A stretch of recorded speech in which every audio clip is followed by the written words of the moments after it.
Daz, the boys are back in town. How you doing? Hey, buddy. Nice to see you again. Always good. Third time's a charm, they say. It is my third time, isn't it? I feel very privileged, my friend. Oh, you were my first, actually. You popped my podcasting cherry. Wow, great to hear. And was it that Yeah. one that we talked about, the Prince of Darkness, or was it I think it No, was it the was second one. that was the second one. Prince of Have you Darkness. have Yeah. you been crowned the Prince of Darkness since we last spoke? No, since I last spoke, I don't even go on the tools that much anymore. So I'm well away from becoming the Prince of Darkness, where I black out a whole city. It's I'm in the office now, protecting these pretty hands. Oh man, you're a full-on suit. You don't go out and get involved. Not as much, not as much. I still go out in the field a little bit. I don't think I could be in a cubicle, and that'd just drive me nuts. But I'm more office based these days than I've ever been in this role and in this industry. But I still get out and about. Yeah, but it's all fun and games. Well, as we were talking just before we hit record, we did the biggest faux pas.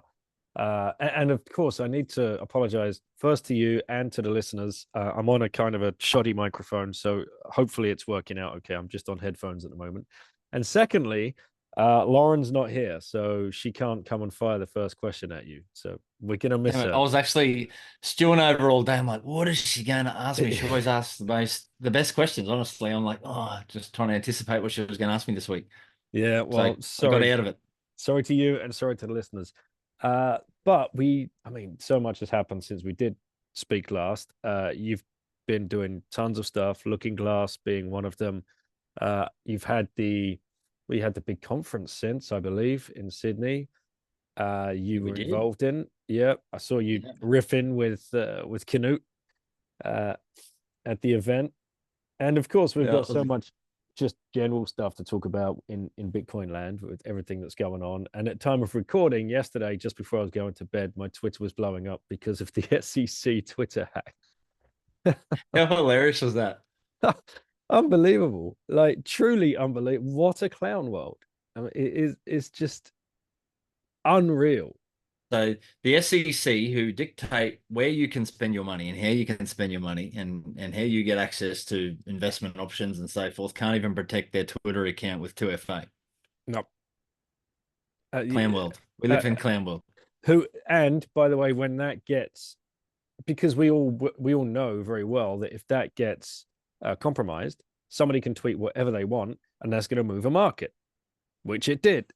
And you're supposed to It be did. protecting people from violent market swings. Who got wrecked on that? I mean, if you had some kind of leveraged open position and some on the back of, it's like it's unbelievably basic shit.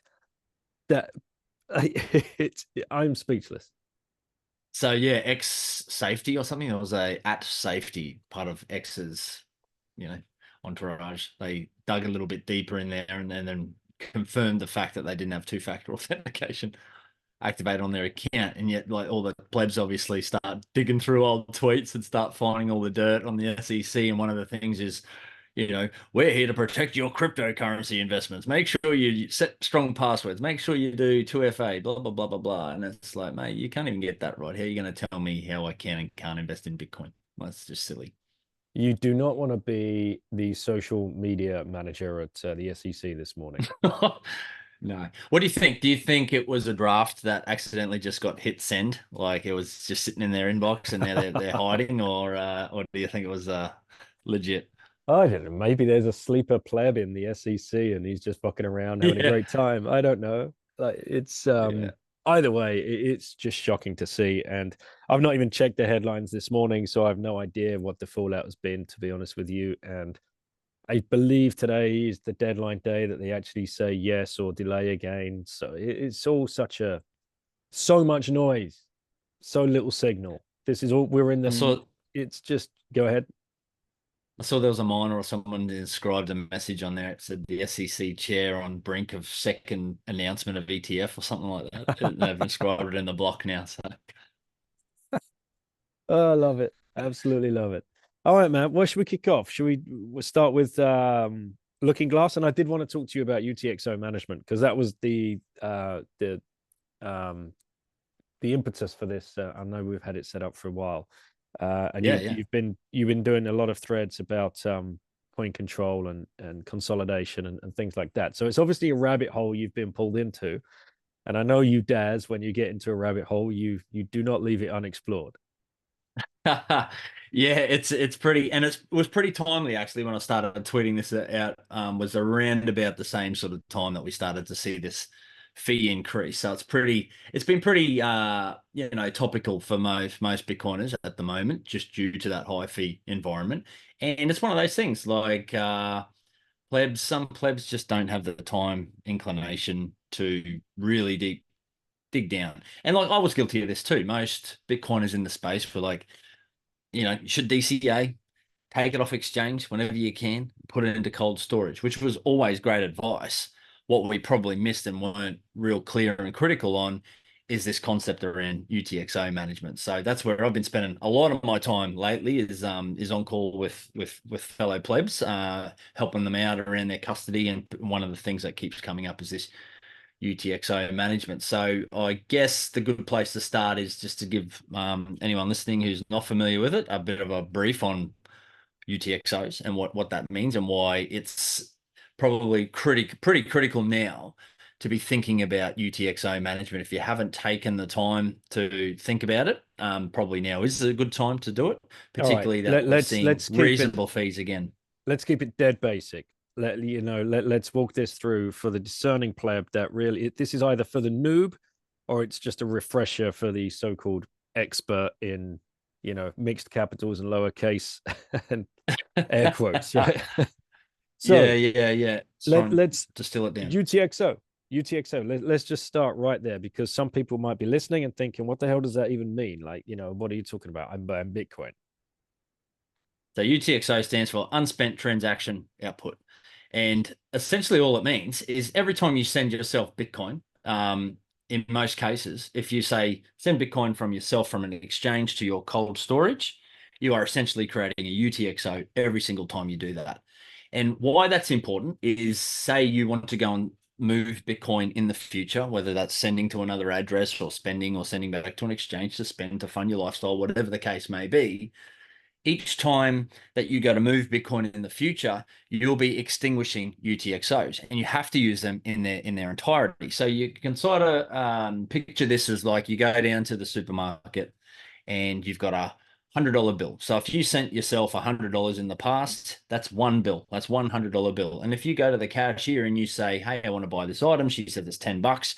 You hand over the whole $100 bill, and she would give you the change, and she would keep the 10. That's exactly how a UTXO would work. The UTXO is a $100 bill. You hand that whole UTXO over, you get some change if you do it, they keep the rest, and away you go. Now, explaining why you don't want too many UTXOs. Now, picture that the cashier is going to charge you on how much she has to count. So if she's only got one bill to count, she charges you X amount of dollars. If you go in with a whole bag of coins, and make her count, you got 10-cent pieces and you got still that $10 transaction. She's got to sit there and count. She's going to charge you for each single time that she's counting out those 10-cent pieces to add up to the $10. And it's going to cost you more for that transaction. And that's essentially all that means. So what you want to be doing moving forward is optimizing it's a trade-off between privacy and future fees. So with your UTXOs, what you really want to be doing is making sure that your UTXOs are large enough to be useful in future, particularly as we expect fees to increase for a number of different reasons, which we can get into, versus the privacy aspect. So by the same token, that cashier, so say I'm lucky enough to have big old bags of Bitcoin and I sent myself one Bitcoin each time in one really big UTXO. When we fast forward 10 years time and that Bitcoin's worth $5 million or whatever it is, do we want to be going down to that cashier and handing over a $5 million bill? Because she's going to know how big our bags are, right? So she knows when you hand that over, that's your privacy gone. So it's the same thing. If I were to send you, Princey, say I send you 0.1 of a Bitcoin in the future and I've got one Bitcoin in that UTXO, I don't necessarily want you knowing that I've got big bags, that I've got one Bitcoin to myself. But this is where I think the trade-off for me personally, I'll speak about my personal situation. I sort of took the initiative to consolidate UTXOs, make them a little bit larger for myself, with this idea in mind that in future, like from my mind, my Bitcoin's not going to be spent for a long time. It's going away in deep, dark, cold storage. So I'm happy to have quite healthily large UTXOs because I don't expect to dip into that for quite some time, if at all. um, and the other thing that I think about is that when that time comes around, this, is so fast moving. There's so many advancements in technology and offerings and developments and apps and all of these sort of things. I'm fully confident in the fact that I'll be able to obfuscate and obscure my balances by the time I want to pay you that 0.1 of a Bitcoin that I owe you in 10 years' time. I can jump onto Lightning. I can do some mixing on the way in before I go to you. And that's the sort of trade-off you've got to keep in mind. And those tools are more than likely to be very well polished by that time, right? 10, 15, 20 Exactly. years from now.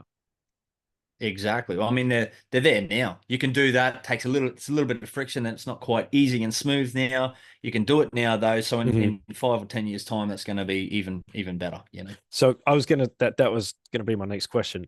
How did you do it? Because people now sitting there and like, who's this kind of aimed at? I'm assuming the pleb that has done the dollar cost average and has just a shit ton of tiny UTXOs. Like, you plug in your hardware wallet and it says the transaction list doesn't stop loading itself. It's just, it keeps coming, coming, coming, coming, coming. Yeah. So how then did you, I mean, what did you do? How did you do it? Where were you sending them to, and how were you getting them back? And what services were you using? One of the best from my mind is Sparrow Wallet. So Sparrow Wallet's mostly the software wallet of choice for most plebs. Will support most hardware wallets that are out there. And it's got a really good user interface. So when you load up say a hardware wallet within Sparrow, you'll see a few menu items down the side. One of those menu items is UTXOs. So it's one menu item that shows you exactly how many UTXOs you have. Each of those line items is a UTXO with the balance. And what you're able to do is select them in bulk, select them selectively, one at a time, and then you can consolidate them. So you could grab 10, whatever you've got there, hit send, and then the Bitcoin transaction will then come up. You can go and send it to yourself. So you just go grab a new receive address, plonk that into your Sparrow, into the receiver's address section. Once you've selected those UTXOs, select your fee, hit send, and bang, you're done. Easy as that. That easy. That easy. Some people might want to consider going through a coin join if they've got everything off a KYC'd exchange. Yeah. So good thing about Sparrow is you can also spin up a hot wallet within Sparrow, and within Sparrow you can also do coin joins with those hot wallets. So again, simple. New temporary 24-word or 12-word seed phrase, spin up a hot wallet, send some of those coins, whatever you're comfortable. It is a hot wallet, bear that in mind. Whatever you're comfortable doing, send that through, mix that up, send it back to yourself, all in that one platform, which is really brilliant. Why are people afraid of doing this? Look, it's it's a bit to grok. If it's the first time, I mean, there's plenty of tutorials. Wicked Bitcoin, he's got some great tutes on this. BTC sessions, of course, great sessions on this. So just a little bit at a time, and you can teach yourself. We've got a coddle service now. If you want somebody to hold your hand, if you're not confident in doing it, or you want to make sure you don't stuff it up at Looking Glass, you can reach out to us and we can hold your hand and help you do all that and record it for you as well. Record that session and send it to you so you can do it later in future if you ever want to go back and review that resource. That those sort of services are available. Right. Okay. So now, yeah. All right. Brilliant. So you've mentioned Looking Glass. So first of all, let's talk about Looking Glass and how somebody might come and find you, what the point of Looking Glass is, and then we'll talk about like what a session might look like for a pleb. Perfect. Yes. So lookingglasseducation.com is our educational effort. A lot of free resources on there for plebs to think about and learn about why Bitcoin and how Bitcoin works. So last year, Seb and I wrote a book called Beers for Bitcoin. That is now a free course. And the whole idea with that course was to distill down the whole history. If you knew nothing about Bitcoin, you were like curious, Bitcoin curious, you could pick up that book and get a really good gist on the history of Bitcoin, who is Satoshi, what does decentralization matter, what's public-private key, what is an address, what's custody, all of these terms that we throw around willy-nilly, take for granted, is really confronting for newbies. So we try to distill most of those concepts down into easy to understand language for the average wage earner, the average pleb. And then that was so well received that we were, it was always our intent anyway, but we basically threw that out as a free course as well. So if you can't afford the sats to buy the book, content's there. We don't want price to ever become a barrier to entry to critical, what we see as critical education for, moving our whole, species forward. And a big shout out to Wizard of Oz, who was the mule. He bought the books, the signed books that you so kindly sent across with him to Riga. And yeah, Lauren and I received those the first night there. It was such a thrill to see your handwritten note in there, and it's brilliant. Great book, must shill it. Thank you for doing that. B is for Bitcoin. Make sure you go and pick up a copy. If you can't afford the sats, please do that, because we got to support our plebs. And now Seb's gone on and written his own book. I mean, there's no stopping that dude right now. He's on fire. He is on fire. He is on fire. Just from a brilliant mind in Bitcoin, and just severely underfollowed. Just a brilliant mind, and I've had the pleasure of seeing a lot of these thoughts distill over time. Over the last few years, we've developed a really strong friendship. We've never met in real life. It's one of those internet relationships, like, Mate, it's pretty funny. We always it's joke about it. It's the most talked about bromance on Twitter. I'm owning that. That's good. Yeah. And and he's killing it. That book is coming out with great gusto. I'm really, really happy for him. I think he's written a book that I think a lot of us knew some of these underlying themes with the way that money infiltrates society and impacts the way as we as humans navigate society, everything from business to politics. And I think he's written the book that hasn't been written yet, in regards to a lot of that, drawing a lot of conclusions between the parent and child bond and how money has corrupted that, which is, as a family man, you yourself, I know you quite well by now, Princey.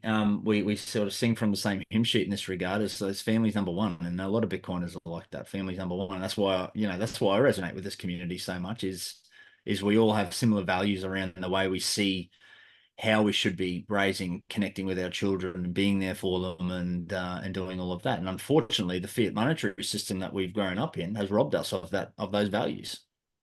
100%. 100%. And the education system is set up to do exactly the same thing, just to completely divide that parent child bond, and hand your children over to the state education indoctrination system, and be brought up and rely on their peers, or for want of a better word, their comrades, because they're all in it together, right? We've been through it. We know what it was like. And Seb and I actually did do a deep dive podcast on this particular topic, because when Seb and I met, we met in Prague, and we got straight into that conversation somehow. I can't remember exactly why. I was doing a talk about education and homeschooling and world schooling, and he was asking about that, and then he quoted something from "Hold On to Your Kids" by Dr. Gabor Mate and Gordon Neufeld. And I looked at him. I'm like, dude, you're quoting "Hold On to Your Kids." He's like, yeah, I love that book. I'm like, you don't have kids? He's like, no. I'm like, what? Like, what? Wait, what made you read that? And I was completely interested in, instantly in his response, because, like he said, it joined the dots, everything that I'd gone through my own childhood, watching my parents break up, and then I can compare that to how bad money played a part in all of that, and it all just started coming together. And the episode was incredible, and his article was incredible. So I'm so glad he's managed to like nail that in a part of the book as well, because a lot of the plebs, it's going to happen to them as well. They'll just think about their own parents' divorce, or perhaps they've been through their own divorce, or they might be going through a rocky period in their relationship, and it all comes back to the money. We say this like flippantly, fix the money, fix the world, but that it's so true.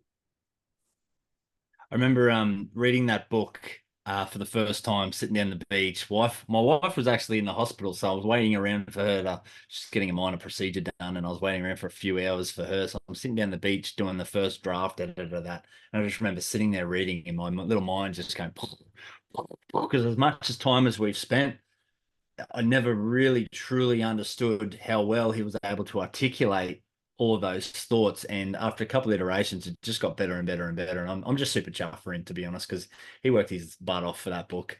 Mhm. And anyone who's written a book knows you don't really get back the return in time that you invest in that. You might over a longer term, but that's not why you do it. That's not, but it's a heck of a slog. And he deserves every accolade that he gets out of that because I know how hard he worked on it, and it's mind blowing.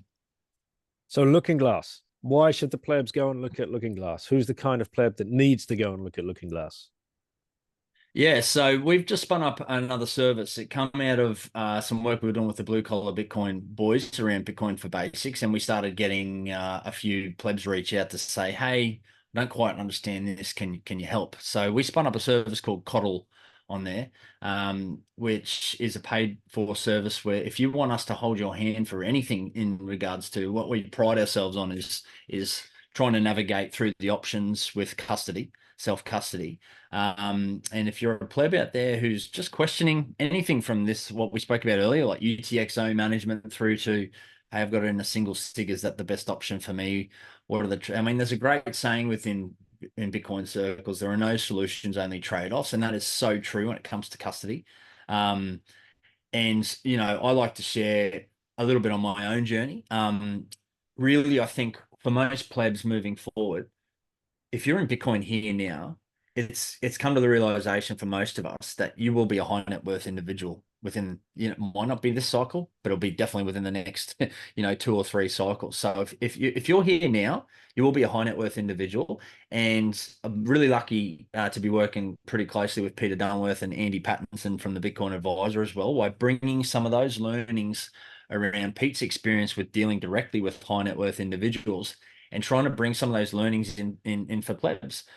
Because we a lot of plebs are here stacking, working hard, and they don't know what some of the vehicles and options they have available to be able to make sure that they preserve their wealth, hand it on in inheritance planning protocols, and making sure that it gets passed on to your loved ones. So my personal example is a great example that I often use is I've just written a book on Bitcoin. Do you think I can get my wife to read it? No, of course not, mate. So, so Not even like, I mean, could you just check these for typos, please, love? Like, not at all. no way, Daz. Like, what are you doing? Neighbors is on. Like, come on. Like, Exactly, exactly. So, I mean, my biggest threat is me getting in the way of Mhm. overcomplicating our setup and making it impossible for my wife to be able to recover a Bitcoin should something tragic happen to me. And as much as I like to say, hey, call Seb, it's not a great backup plan. Like, Mm. well, I trust Seb with my keys. It's not a great option if you can try and formalize that within different structures. And I think that's really where the Bitcoin advisors struck gold with their model, trying to minimize the attack vectors around what may happen when you because basically how that works is you enter into a collaborative custody model, very similar to like on ramp how they're doing within institutional key holding. Bitcoin advisor holds a key, their custody provider holds a key, and then you hold a key yourself. But what that enables is for clear instructions to be held with your loved one to say, in the event something tragic happens to myself, here's who you need to call, here's what you need to do. And under, international law with probate and all of that sort of estate planning law that exists like in most jurisdictions, but particularly in Australia, they can then act on presentation of death certificate as executors of wills and so forth, and act to move your Bitcoin into whatever, your nearest and dearest, however they want to manage that moving forward. And I think for most plebs, I mean, for my own personal journey, when you start to think about your net wealth, like you may not have even started with a high percentage of your net wealth in Bitcoin, but the longer you're here, the longer that the larger that begins to grow. Now, for some plebs, if that's a couple of tens of thousands of dollars worth of net wealth, that might be well and truly manageable in a single sig. As soon as it starts to become enough to pay off your mortgage, enough to, fund your lifestyle, enough to potentially even retire, that's really when what we're seeing is a lot of plebs starting to really start to shit the bed, for want of a better term, to say, holy crap, maybe the single sig is not the best solution. There's a single point of failure there. So what we're helping with Coddle is just sitting down with plebs and just stepping through. What are the trade-offs? Mm-hmm. What's the next step? Do you introduce passphrases? What are the trade-offs with doing that? Do you want to do your own multi-sig? What are the trade-offs with doing that? Now you've got 3 keys to manage and the vault file and all of these complexities. So, and I think the next cycle, what we're going to see is really, it's the institutional offerings. So we're going to see the ETFs come. And we all know we've got a duty as Bitcoiners here today to educate your fellow friends and family who are going to inevitably get exposure to this. I think this next cycle is where a large percentage of normies go, oh, I'll get some exposure to this Bitcoin thing, but our job's not done. We've got to educate them on the third party counterparty risk that exists with owning an ETF, and really the value prop for most Bitcoiners here today is the custody thing. It's taking control of your keys. So our job's not done here, but I think where this is going to lead to is the institute is trying to mitigate against single points of failure while still ringing true to the ethos of having the pleb in the driver's seat for their custody. And that's really the key balance there.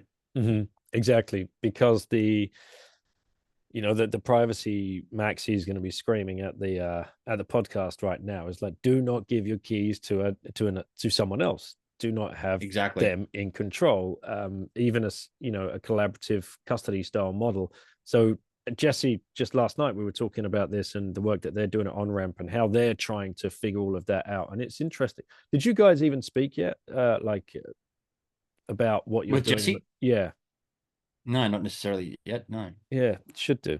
Uh, just Hmm. because I asked him about a 6102 scenario, Yeah. whereby if those companies that are helping in your collaborative custody model are sanctioned by the government to give over all of the details and all of the keys and whatever else, then you're fucked, right? So this is a problem. So how are you thinking about that? And so what do you guys think about that as well, if that were to happen in Australia, for example? Yeah, so that's why I think some of this is good from the respect, like most Bitcoiners now are doxed anyway. Their KYC stacks, most of the time we're buying through KYC exchanges, with the exception of if you're able to mine at home or you were able to get in, before all of that blew up. So the KYC aspect is largely, most people are exposed in that regard anyway. So if that's not true, if your stack's non KYC, then absolutely you should try and keep that in a non KYC sort of environment. Where you are already doxed, I think the best play for you is trying to leverage off the properties that multi-sig actually inherently gives you, and that's by exercising jurisdictional arbitrage of keys.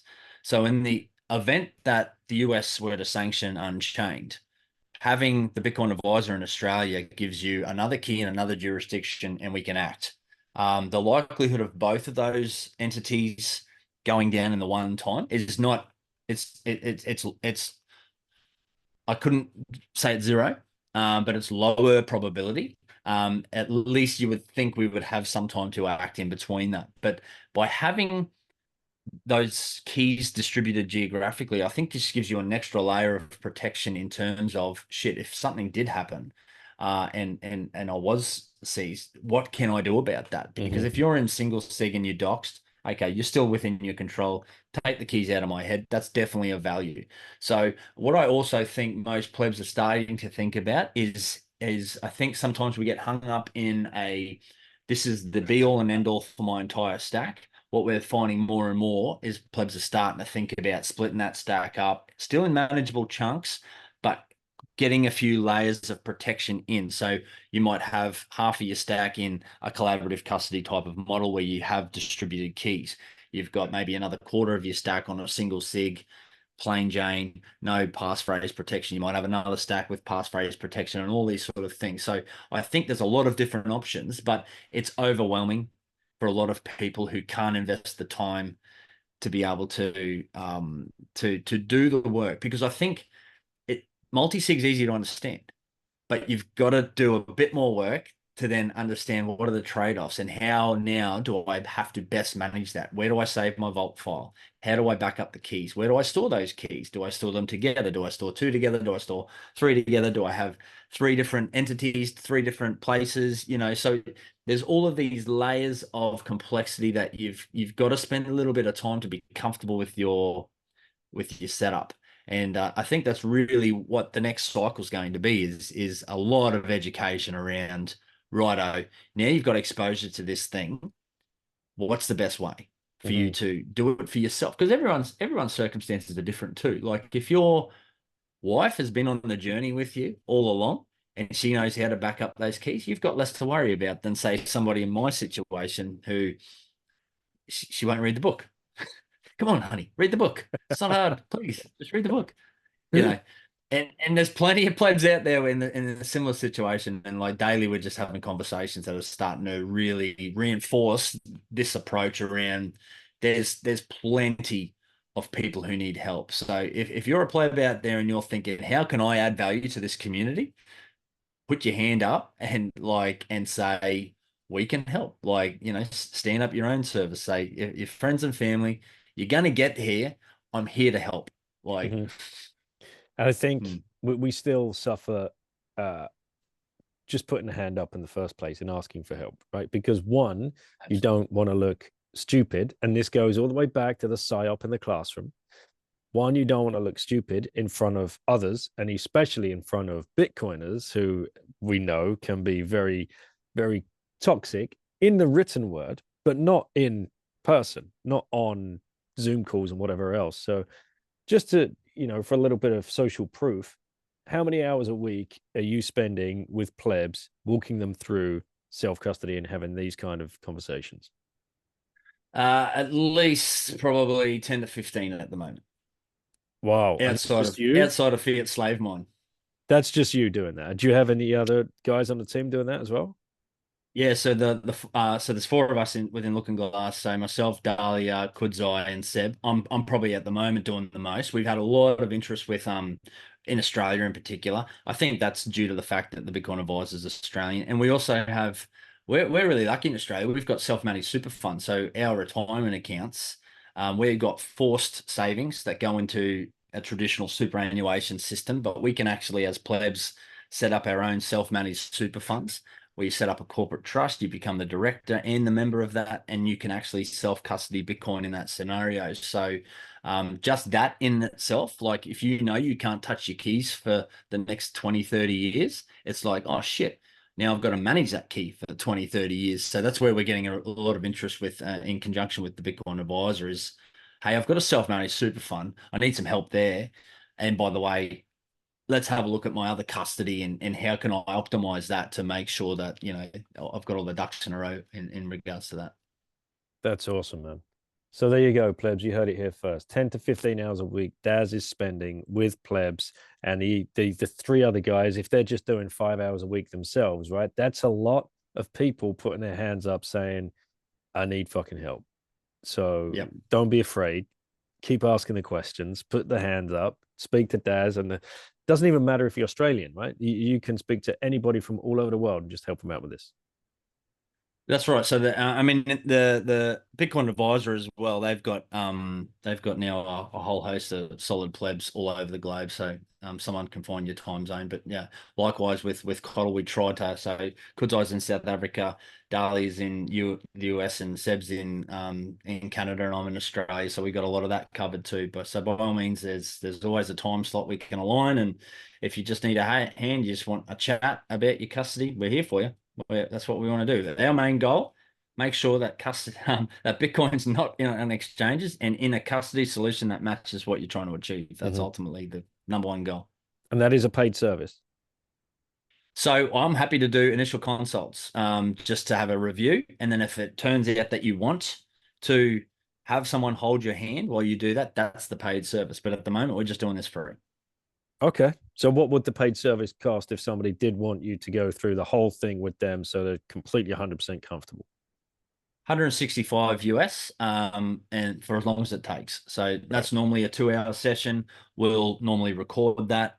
So if it was, say, for example, a single SIG setup, if somebody was brand new, never had a hardware wallet before, what we would do is step you through best practices with a single SIG. We would set you up, record your seed phrase. We make sure that we can't see the camera, but we will also absolutely strongly encourage that you wipe that seed phrase and never use that seed phrase that we set up on that call. Because Mm-hmm. what we do is record that call, make sure you're comfortable with it. You set your seed phrase up, you send some Bitcoin to yourself, you wipe that, you recover it from your seed phrase so you're familiar with that transaction, all those best practices. And then we send you that recording and we say, now absolutely destroy those 24 words. Because even though we made sure we couldn't see it, Mm-hmm. you know, don't trust anybody. Go through at your own pace. Here's the recording of exactly what we did through that whole session. And this rings true for setting up multi-sigs using Sparrow Wallet, UTXO Consolidation. We've got a whole host of examples of stuff that we've helped plebs through. And yeah, that's $165 for as long as it takes. Cool, man. That's awesome. Now, the reason I wanted to get you in touch with Jesse is because back to the 6102, that question we talked about last night, they've got two US companies and one UK company that they use at the moment. Uh, and I think plugging into what you guys are offering in Australia would be a perfect match. It gives them another horse in the Absolutely. stable. So if I'm a pleb and I can go, right, I want to use your uh, service for 10% of my stack, and I want a key held in Australia, a key held in America, and a key held in the UK. And if anything happens to me, my wife's got three different numbers that she can call, and then they can get in touch with the second one. This is where it's heading. And I love the Yeah. fact that plebs are building it and BlackRock aren't coming out and saying, we can custody your Bitcoin. Oh, exactly, exactly. Yeah, and I think we sort of alluded to this earlier, but I think this is the next phase. This institutional offerings, the banks are absolutely gearing up, ready to custody you, but they want to sell you Bitcoin and they want to hold your Bitcoin and they want to create a nice, safe environment for you, Mr. Pleb, where you never have to take custody of your Bitcoin. But that's where we've got to go. No, you can actually take custody, and this is why, and this is why it's important. And from my mind, this is the value prop. Mm-hmm. And you're talking about people don't have the time to dig into it. I think that's going to change too, especially over this next cycle, because some plebs are going to get released from their fiat Yes, jobs. mate. They're going to have If time on their anything hands. else, and you've said this to me, oh, that would have been a good 18 to 24 months ago. And it's been playing on my mind since. I think this next cycle, each cycle that we see a whole other host of plebs with a whole variety of skills that are going to be unleashed from, well, at least not in full, at least somewhat from that fiat slave mine and what they can bring because they're passionate. They want to give back to Bitcoin. Um, we're just going to see a whole new host of talent with the resources and the brain power and the time that they've been afforded by Stack and Sats over the long term. They're going to get that time back and they're going to allocate that to how they see fit. And a good portion of that's going to flow into offering product services and support for Bitcoin. And it's going to be mind blowing. Absolutely, mate. I'm here for it. Very bullish. Now, high fee environments. We've been in one. Uh, Siege warfare is the only way I can seem to kind of come to what's going on here. I have my own thoughts as to what's going on. What do you think? How far down the rabbit hole have you been on this whole I've actually been inscription enjoying shit? some of your threads. So I'm kind of purposefully, well, I don't care, ultimately, because what I think I keep coming back to, like, I haven't done too much of a deep dive into BRC20, how it works. I don't care. I think it's a distraction. I think, if anything, I take solace in the fact that all this fuckery that goes on with the spamming, because I do indeed deem it spamming of the Bitcoin network.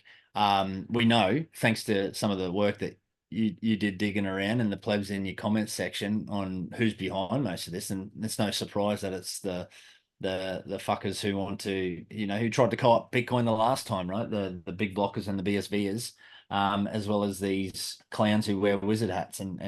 But where I take solace is the fact that all these fees are denominated in Bitcoin, and they'll run out of Bitcoin before I run out of patience. Unfortunately, it does present some opportunity or some challenges in terms of adoption, I think. Like if you are a pleb with a very humble little stack, it's going to push you out potentially out of being able to transact on the base layer, which I think is absolutely tragic.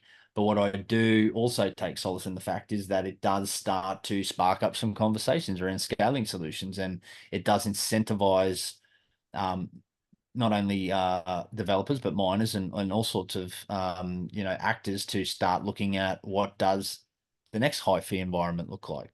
What do we need to do to scale? How do we start looking at some of these concepts around UTXO management? We know there's real world limits to onboarding 7 billion people, 8 billion people. Not everyone can own a UTXO in that environment, so there are going to have to be some developments over the long term. But what I absolutely think the narrative they're trying to push here is for a hard fork or some drastic change to Bitcoin. And I think, hey, let's just cool our jets. Fees aren't $1,000 yet. Let's I think they'll run out of Bitcoin before it becomes a major problem. But I do see if we class what we've just gone through as a high fee environment, I see those sort of levels persisting over the sort of this cycle into the latter cycle, particularly as we start to see some more inflows from some of these institutions who might get exposure. That fee environment is going to get pretty hectic, which sort of just ties back into our early conversation. Is the time to be thinking about UTXO management is now. Those fees have come down somewhat. They're manageable. They're 30 to 50 sats per VByte at the moment. This is a good time to be thinking about UTXO consolidation because it won't cost you that much to do it now, and then you prep for future. And that's one thing actually we should have touched on again. A real basic thing. I know I've seen a few texts or SMS tweet, where someone has screenshotted the text. It's like, what the fuck? I just moved my Bitcoin and it cost me like €1,000 or $1,000 to make that transaction. Can you explain to the plebs, why you need to be looking at mempool.space to check what the transaction fees are and how it's calculated and what they should be doing in best practice? Sure. Yeah, so mempool.space is exactly the place that you should be going to look at the fee environment. So what you'll see when you go to mempool.space on that homepage is on the right-hand side typically is blocks that have just been mined. So you will see what the average fee was for transactions within those blocks that have just been mined. On the left-hand side of the dotted line, you'll see transactions that are waiting. So you'll see how many transactions there are, and you'll also see the queue and how much you would expect to have to bid in terms of sats per VByte in order to get a transaction confirmed. So if you're patient and you don't mind, and the third or fourth block along is 80 cents per VByte, set it at 80 cents per VByte. There's no sense in if you see 140 cents sats per VByte in the next block, and you see 90 and you see 80 and you see 80, going and putting in a 10 sat per VByte. It's not going to get confirmed anytime soon, if ever at all. So that's where you are best to sit and play. Don't panic. We just saw 300 sats per VByte plus kind of fees. If you are thinking about this consolidation, just bide your time. Be a little bit patient. You will see, you should see that they come back to a reasonable fee. Anything under that sort of 100 sats per VByte at the moment is a competitive fee environment. So that's probably where you need to be looking at this stage, and just keep your eye on it over the longer term.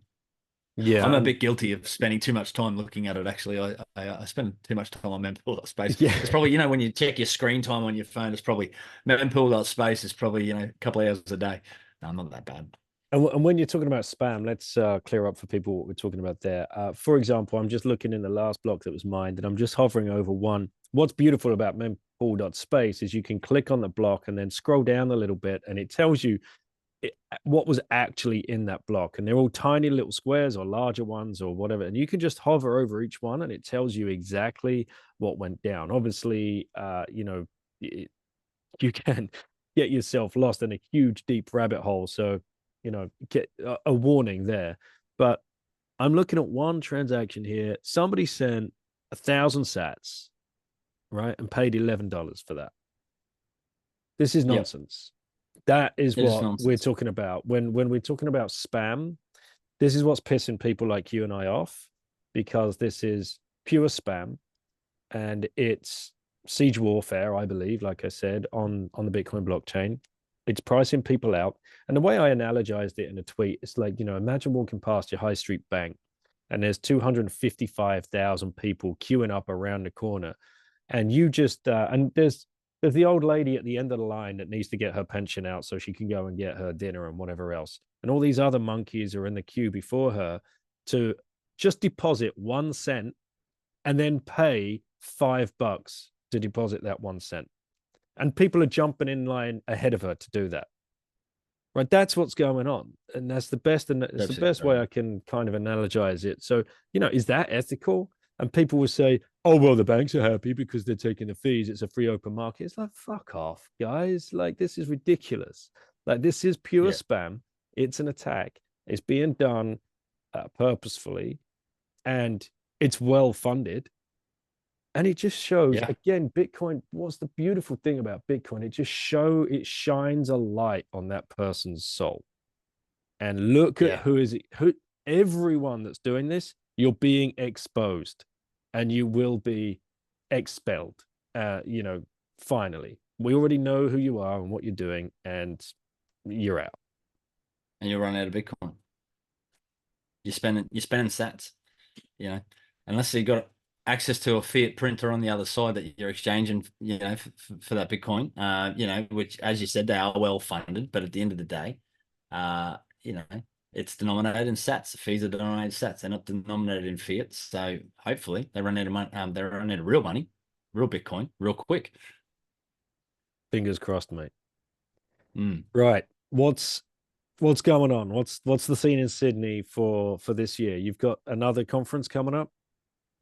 We do. We've got Bitcoin Alive coming up on the weekend of the 21st of March, I think. So that's our one and only Bitcoin only conference run by Chris Lungdoge and Dylan Murray. So two solid plebs put on and Dylan's partner, Jess, put on a very, very solid conference last year. We're very grateful. And then, of course, we got the Bush Bashes as well. So there's a Bush Bash in March as well. So March is the month of Bitcoin in Australia. I unfortunately won't get to the Bush Bash in Beechworth in March. But we also have one in Far North Queensland in July in my backyard. So encourage all the plebs worldwide, come to a bush bash, come to a Bitcoin bush bash. So Cairns in last weekend in July, and there'll be Murrurundi again in November. So plenty of solid Bitcoin events coming forth in the coming year. But that Bitcoin Live is going to be really, really good. Looking forward to it.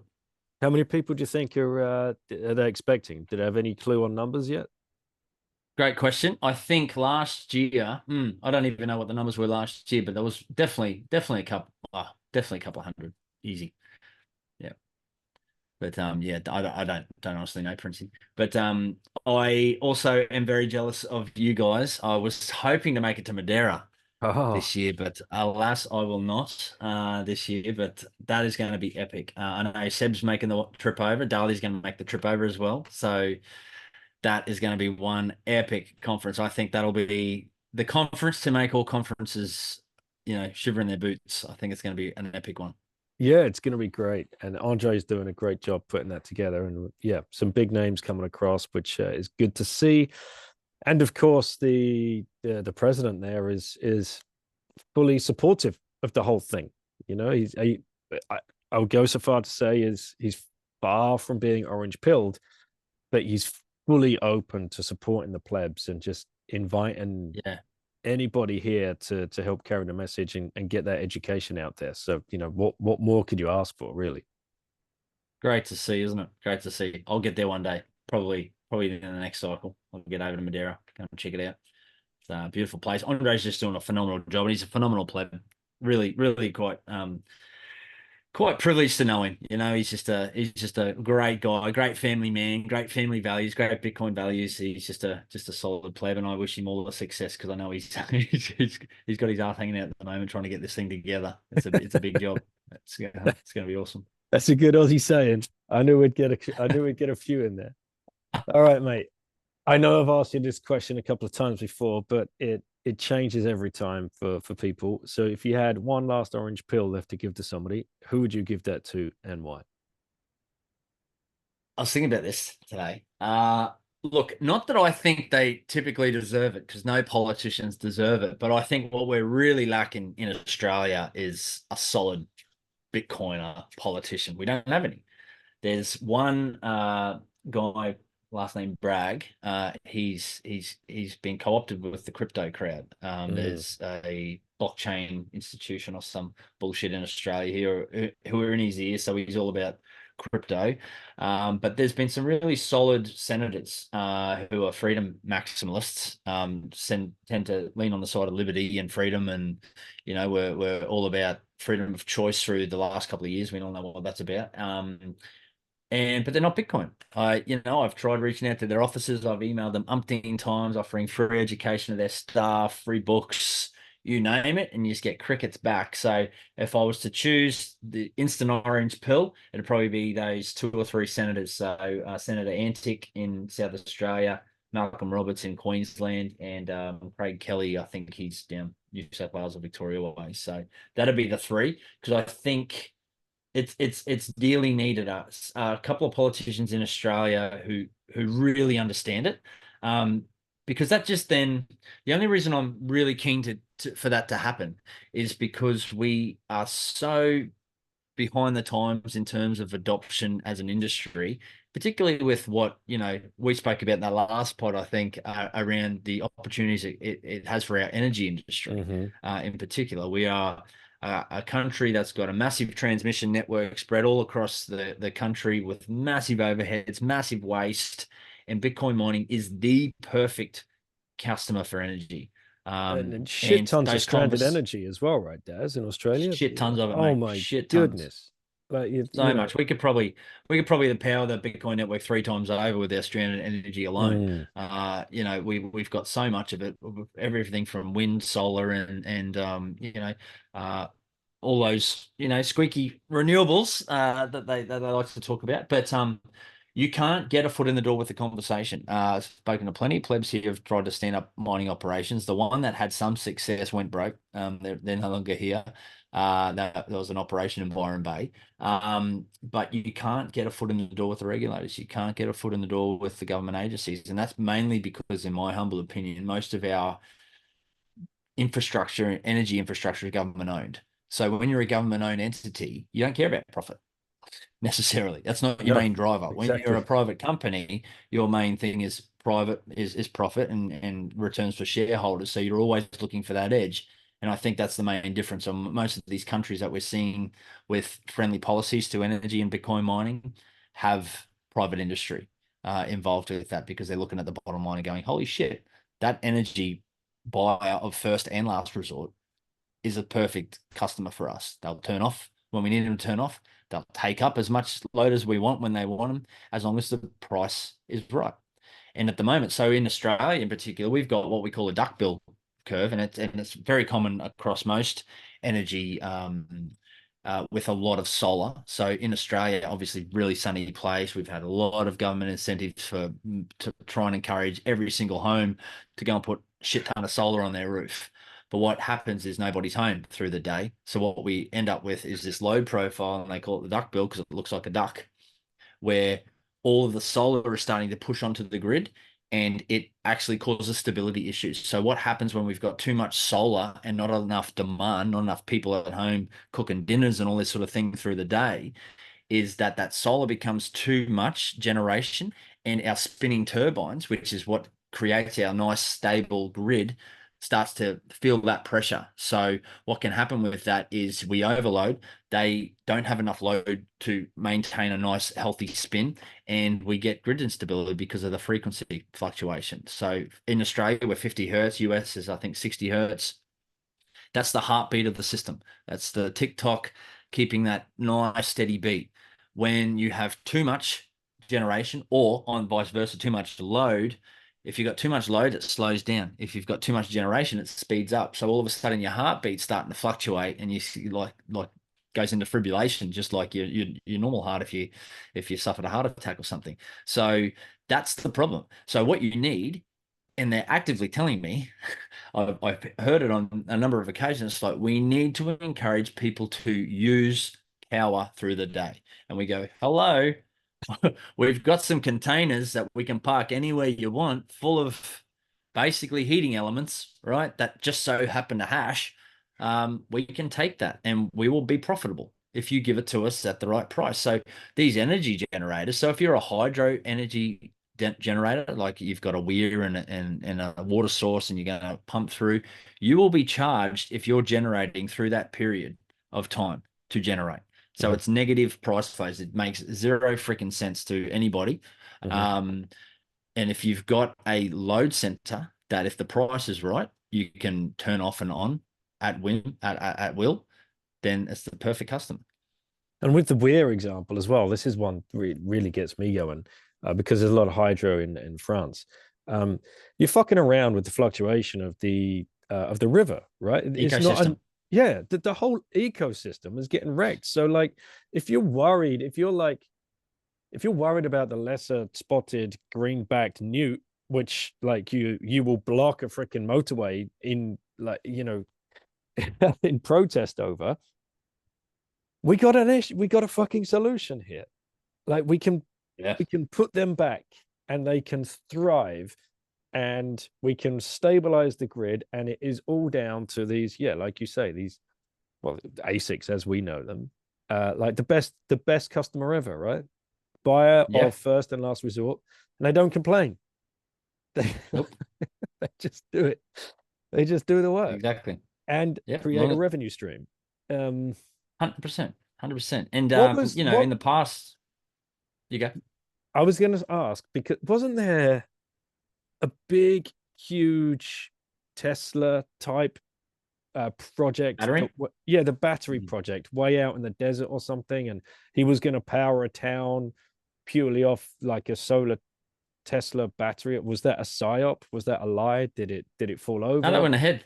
No, there's a massive battery down in South Australia. He put that in. There was a massive fire there, actually. I'm not too intimately familiar with the details, but yeah, no, that went ahead. And this is the thing. So in order to go towards a green future, 100% renewable, to be perfectly honest, Australia is probably the only one who can do it, because we have access to so many of those resources. The problem then is we're going to switch all those inertia, all those rotating machines off, and you lose that inertia in the grid. Now, an inertia is a critical part of that, which we just explored with the heartbeat, but it also does other things like provide fault current to make sure that network operates safely. So when you go to this large scale, the intermittency of that system means that you have to build your grid. So if you've got wind that's 33% efficient at best, and you've got solar that's 19% efficient at best, are they the it stands to stats? reason.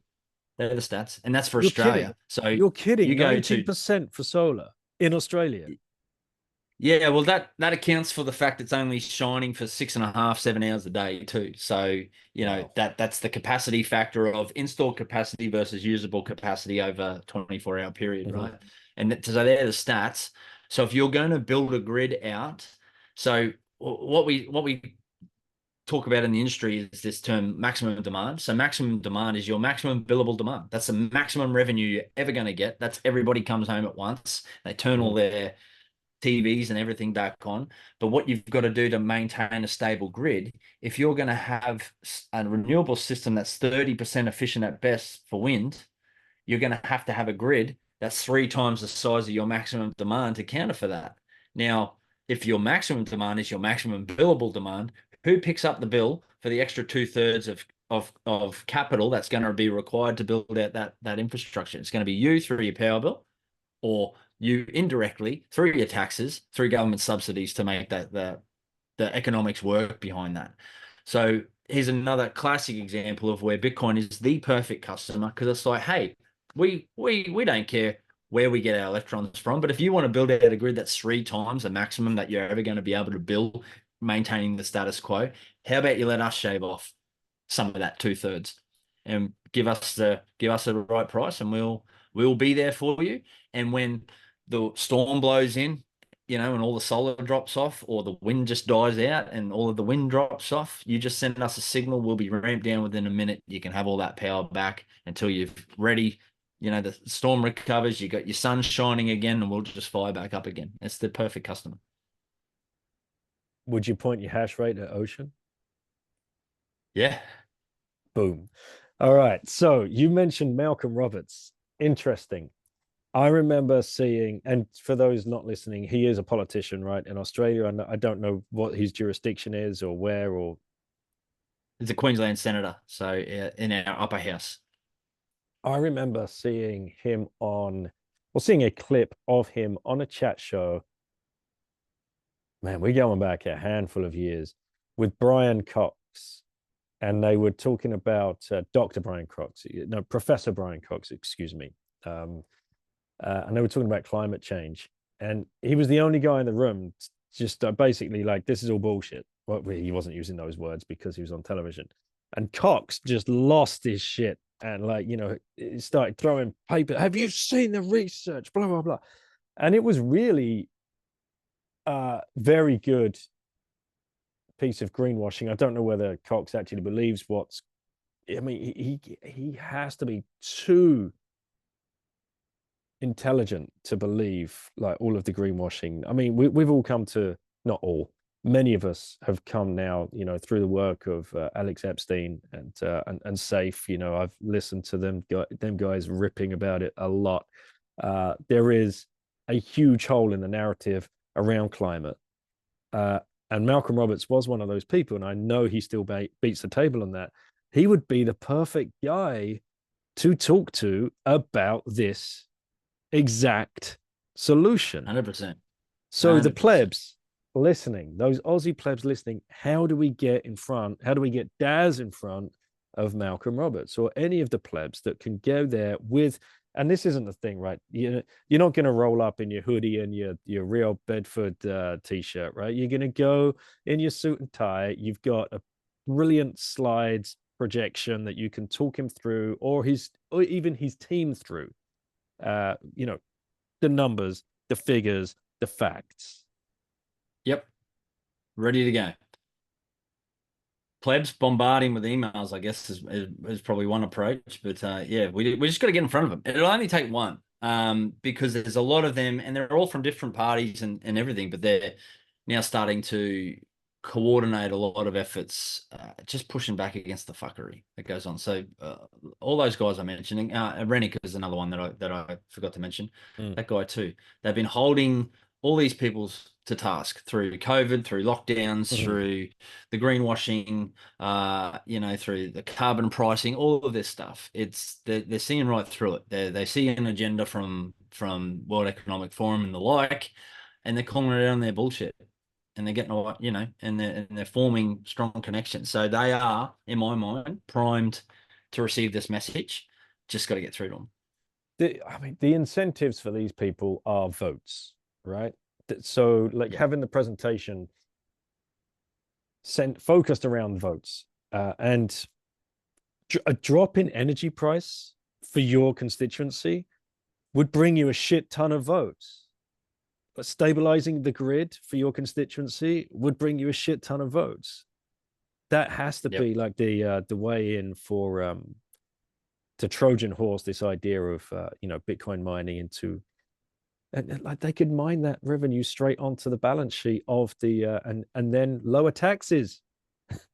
That would bring you an even shitter ton amount of votes, right? I mean, Absolutely. It's so basic. Like it's frustrating, very frustrating, and that's when the doubts creep in. It's like, well, is there actually something else going on then? Why are we meeting such resistance?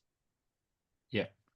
Yeah, 100%. It starts to make you look under rocks that you otherwise wouldn't have looked under, right? Because there's, a lot of times we get to these points where you get to this point in logic where you say nothing else makes sense, so there must be another agenda. Hmm. Last thing, and you're gonna you definitely hold the record for the most amount of conversation after the last question.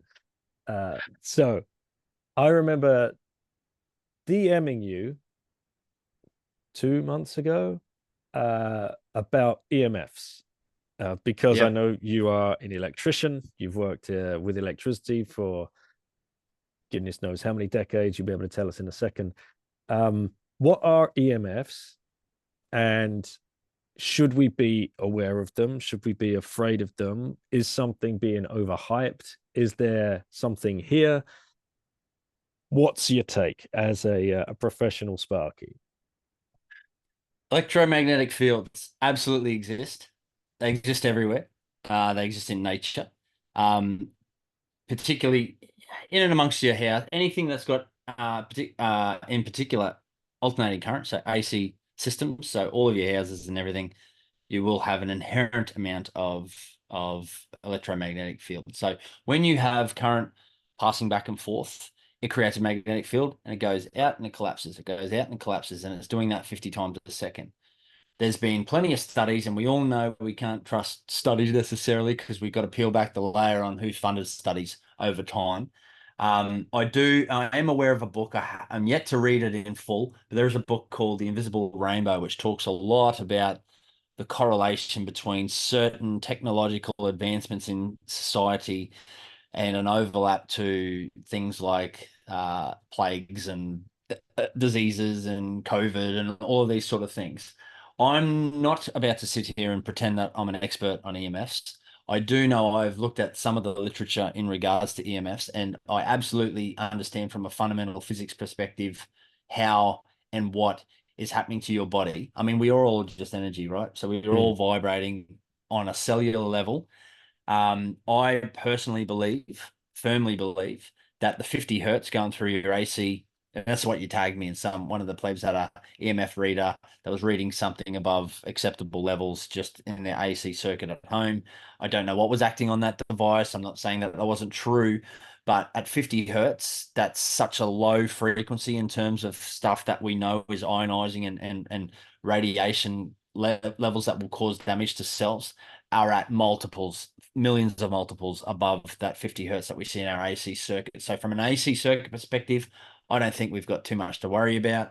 Could I unequivocally prove that it hasn't led to increases in cancers and so forth that we've clearly experienced over the last sort of century? There could be many reasons for that. That may very well be one. But I think it's a dangerous path to get down when you're a pleb.